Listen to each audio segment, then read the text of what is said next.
May not come later. Yeah, I'm sure of that. So I was asked to talk about alternative energy, and it's kind of funny because Ann said, based on new cases and that. I don't know if she meant that because my clients keep getting sued over alternative energy or not, but so what we are dealing with right now is really two different forms of alternative energy, right? We've got wind turbines, which is still a big issue, particularly in the Thumb area, and solar energy is now emerging as a potential use as well. So big solar farm, and there are a lot less. Let me start with the wind. Everybody's familiar, I think, with wind energy and turbines. Whether you've seen any or driven by them or been next to them, I'm not sure. It depends on the area of the state you're in. But they do have an impact on adjacent landowners, and they're you have both sides of the issues. One thing that I will say that is I find troubling is the divisiveness that's caused by these projects, like no other.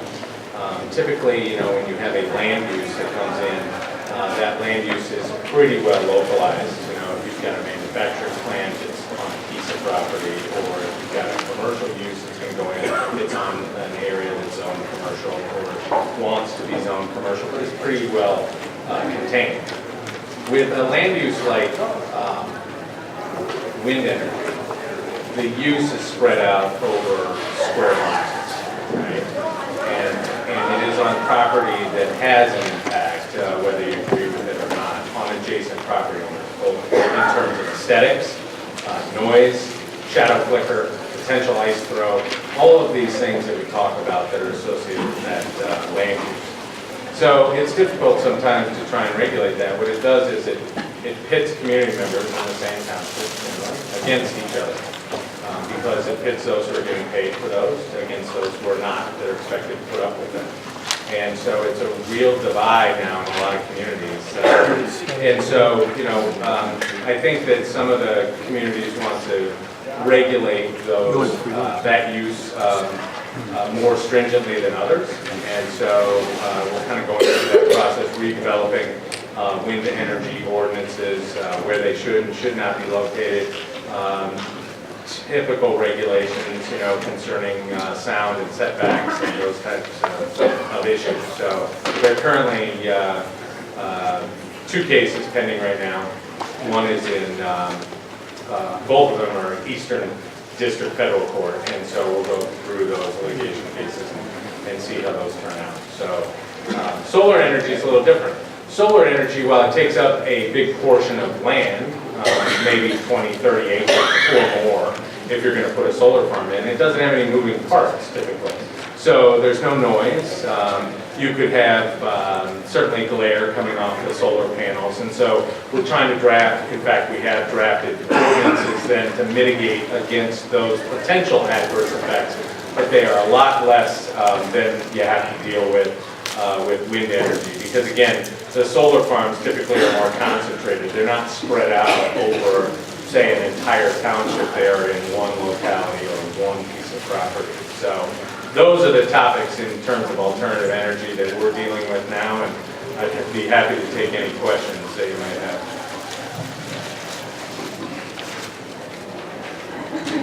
Come on. Yes, sir.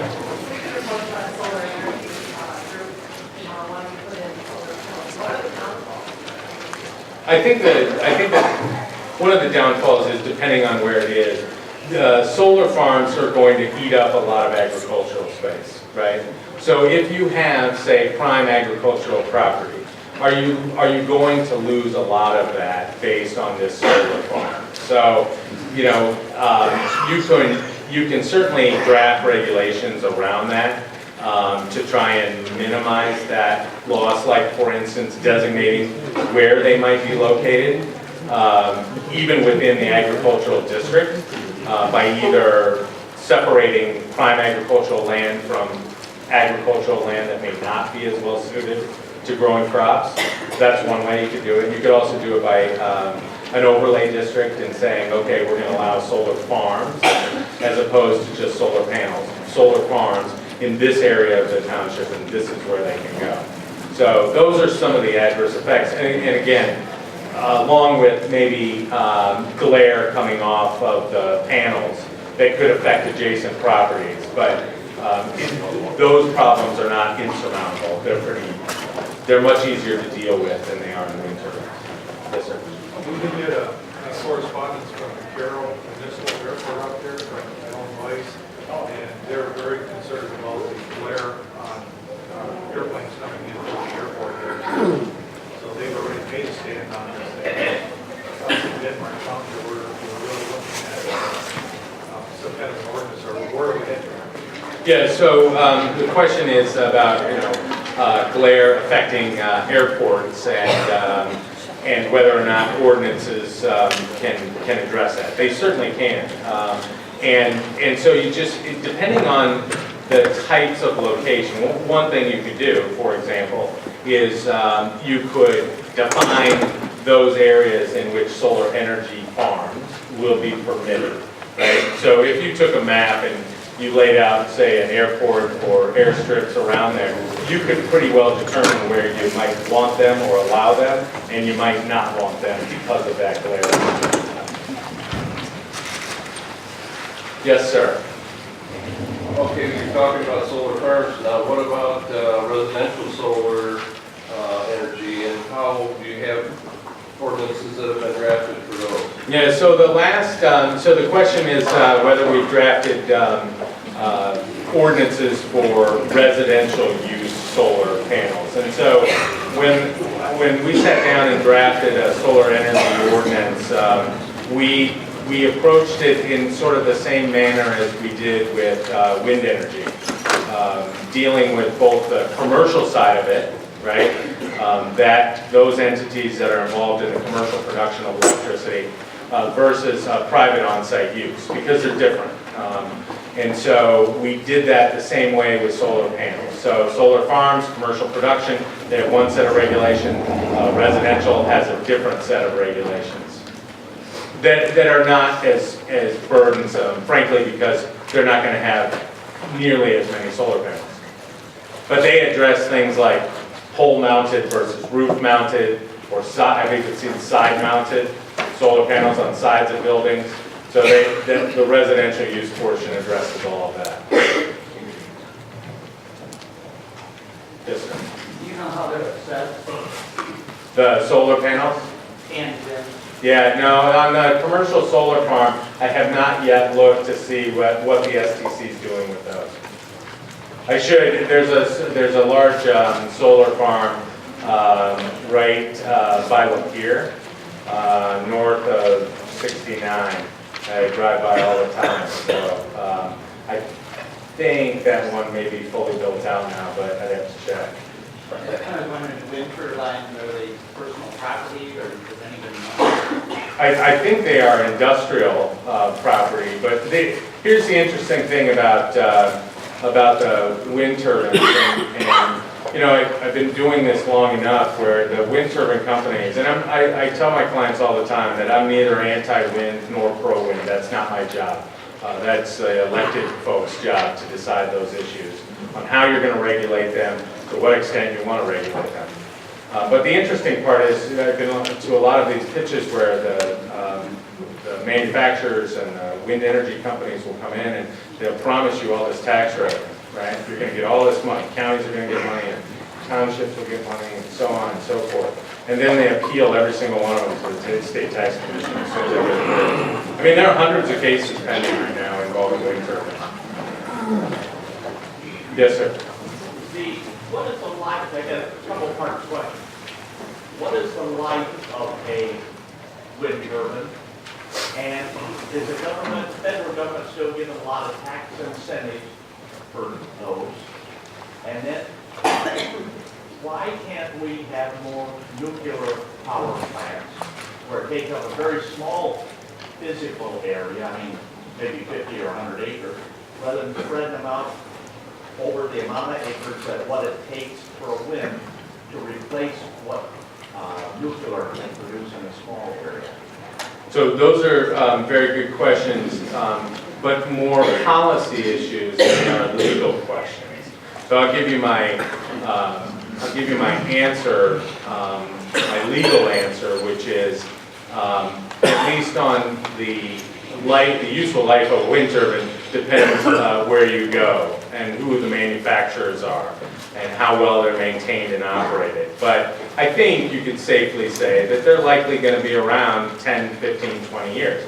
I understand, although I have not independently verified, that there are still subsidies for those, tax credits for those wind turbines. As for the nuclear, that's an issue that you'd have to bring up with your state and federal legislators. Yes, sir. Yep. As far as zoning for turbines, setbacks, decibel levels, at what point does that become exclusionary? It's a good question, and that's probably the biggest question we wrestle with all the time.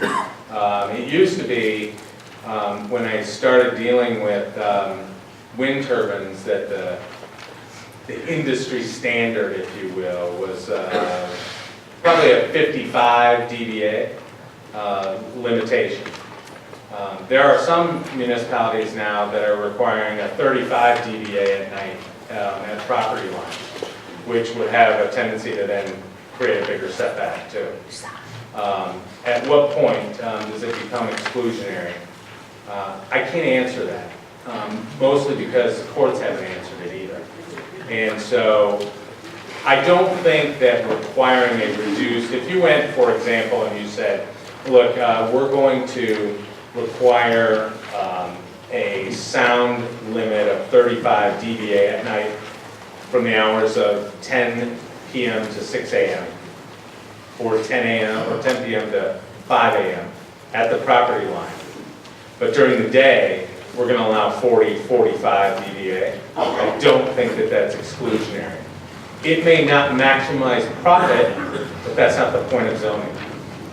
And so it's a fine line. And I think some of those questions will ultimately be answered, but I can't give you a definitive bright line test. Yes, sir. You know, I was going to the same place, gentleman behind me just asked. My question's kind of a general one. Is there a lot of litigation right now from petitioners that want to put in solar farms or wind farms? There's, in the last week, there are 2 more. I'll tell you that. So, yeah, I mean, you know, it's a tough issue for a community. They're trying to balance the sort of the interests of those who clearly don't want them versus the interest of property owners who want to make money from them, as well as debating. I mean, we could debate all day the wisdom of wind turbines and whether they actually are green energy.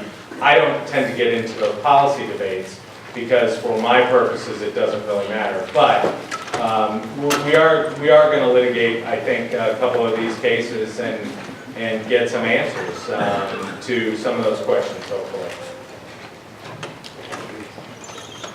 Yes, sir. Sir, really.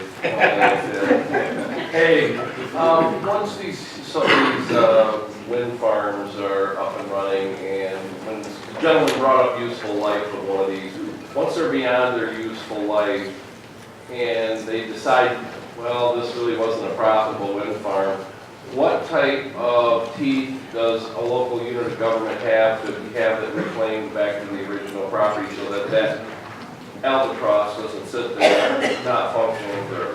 So what we generally do is in a zoning ordinance, we require decommissioning. So for example, all of the commercial uses, whether it's wind or solar, are special use permits, right? So you got to go through this arduous process of, you know, you've got site plans and you've got review and then you've got recommendations from the planning commission to the township board. Part of that special use permit process will require a decommissioning plan, both on wind and solar. That decommissioning plan will require the posting of bonds in order to remove them when they have outlived their useful life, or if they are no longer functioning. So I think the last wind ordinance I did said if you are not, if a wind turbine has not produced electricity for 6 months, then it needs to be decommissioned. Something to that effect.